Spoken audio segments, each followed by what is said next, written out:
Hey everyone, thank you as ever for taking a moment to click on this video to come and hear what it is that we wanted to share with you. And this video is focusing particularly on prayer. Now, it wasn't that long ago that as a church we were spending some time in the book of Acts chapter 2, in a series that we called Devotion, where we were really exploring what it was that the early church were devoting themselves to, those things that they were gluing themselves to, sticking themselves to. And one of those things was prayer. And, we truly believe that we're to be a people of prayer at all times and in all circumstances.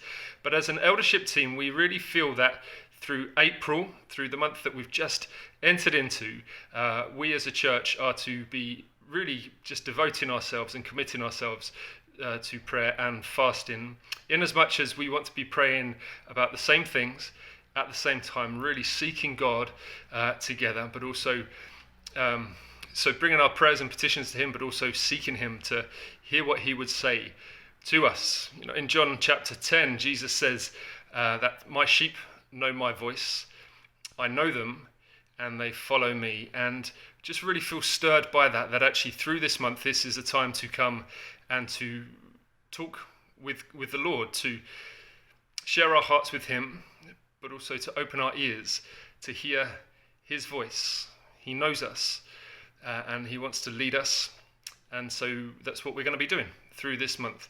We shared a little bit about this at our family meeting the other week, so hopefully you were either there or have had a chance to catch up just to get a little bit more of an understanding of what it is that we're looking to do this month. But we've put together a bit of a plan. So each week there'll be a different focus, something that we're going to be praying into in particular. And we want to encourage you to be praying into those things in your times of prayer, whether you're on your own or with your growth group. Or we've also put together some opportunities to be able to gather together as the church at various times and in various places throughout the month. And hopefully you would have seen the calendar that we've put together. It's going to be sent out through our newsletter.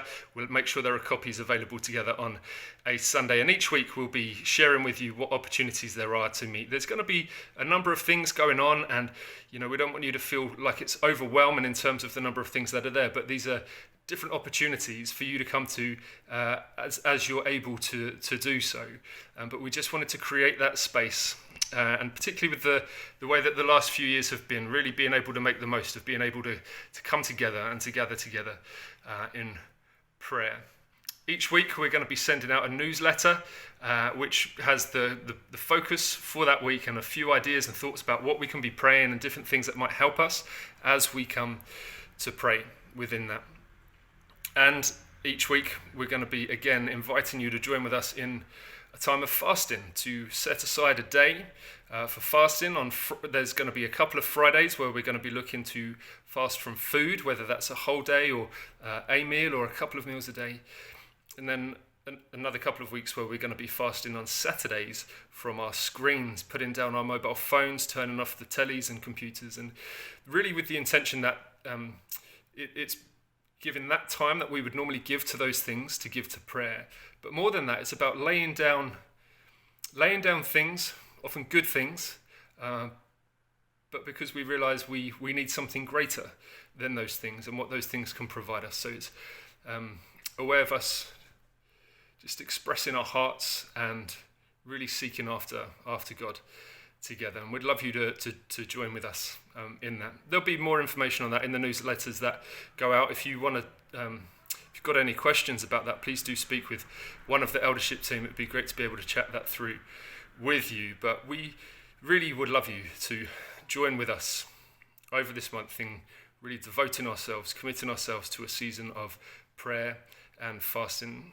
I was reading something just the other day on Twitter that was a great encouragement to me that I wanted to share with you. It was from a guy called Esau Macaulay. He's an associate professor and an author, and he was just sharing his story the other day about how he has found himself in a season where God is answering prayers that he had either forgotten about or given up on, and just really speaks of the faithfulness of God to be answering prayers at the right time for us, but also a great encouragement, I hope, not just to me, but to you as well, to keep praying, keep on praying, and just to really believe that whether we see God answering our prayers straight away or in the kind of medium term, longer term, maybe even seeing prayers being answered beyond our lifetime, actually what we come to do when we pray is important, and the impact of that will last for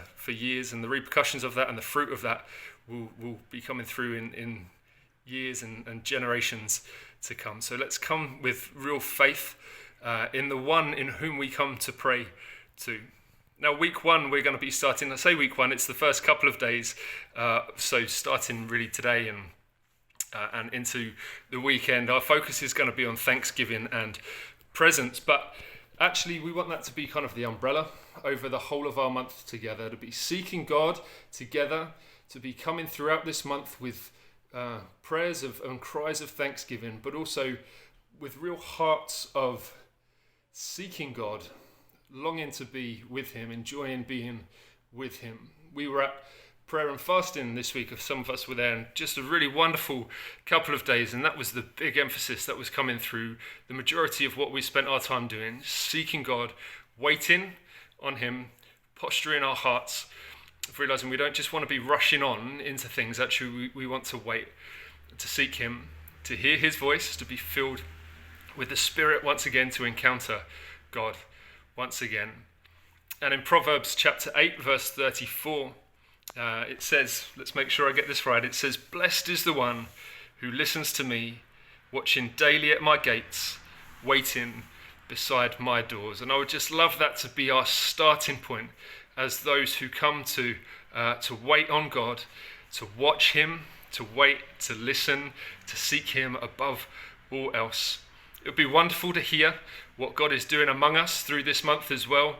So if you've got anything to share, something that you've been learning, something that God has been speaking to you about, please do let us know. It would be great to be able to share that with the church family, to encourage them as well. Again, if you do have any questions at all about anything we're going to be doing over this time, please do get in touch with us. But let's just from the very outset, we didn't just want this month to suddenly creep up on us and we slowly drift into this month of prayer. Actually, we wanted to just from the outset, let's really, with real focus and real expectation and with great faith, let's just come before God over this month, over these coming weeks, seeking him and trusting him for what he is going to do in us and through us as his people here in Faversham. God bless you all.